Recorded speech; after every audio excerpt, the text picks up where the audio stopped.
Nicola Sturgeon was once on the receiving end of a brutal column written by Piers Morgan, who described the SNP leader as a mini-Godzilla. The First Minister of Scotland has been at the forefront of political debate in the UK as a result of her aims to keep Scotland in the EU and secure independence. But taking Scotland out of the UK is an objective that makes Ms Sturgeon the most dangerous woman in the world according to Piers Morgan, as stated in the headline of his 2015 column for the Daily Mail website. But he also called her a mini-Godzilla, adding that she had rampaged through the election campaign of 2015.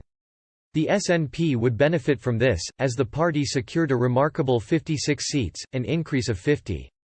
Prior to the vote, Mr Morgan also compared the First Minister's determined character to former Prime Minister Margaret Thatcher.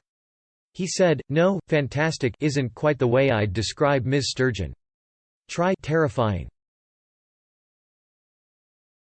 I don't use that phrase lightly, nor is my concern based on any kind of misogynist view of female politicians. Margaret Thatcher was the first person I ever voted for, at the 1983 election a few weeks after I turned 18, the legal voting age in the UK. In many ways, Sturgeon reminds me of Thatcher. She's a tough, uncompromising woman with a fierce, combative intelligence, she's a lawyer, and an ever fiercer ambition. She also shares Thatcher's withering disdain for the myriad of less able men who dare to cross her political patch. But that's pretty much where the comparisons end." The GMB host said that while Mrs Thatcher supported the Union, Ms Sturgeon's plans for an independent Scotland would be a disaster. He said, an independent Scotland, by common rational consent, would be an economic and military disaster for the rest of the UK and, by default, its allies, notably America. Scottish armed forces have played a consistently key role in the UK's military actions. Without their guaranteed involvement, Britain's capacity and effectiveness would be severely diminished.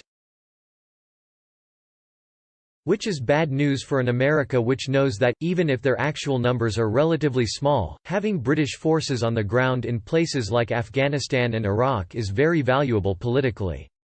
Mr Morgan also hit out at Ms Sturgeon's plan to scrap Trident, the UK's nuclear weapons system. He described the idea as moving her from Scottish agent provocateur to most dangerous woman in Britain territory.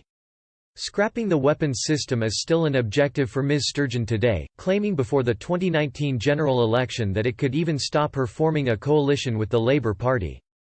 She said last November, "I wouldn't be prepared to press a nuclear button that would kill potentially millions, tens of millions, of people.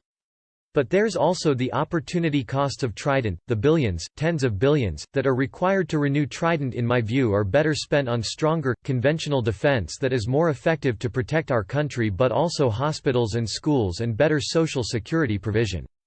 And these are the choices that we should be thinking very carefully about."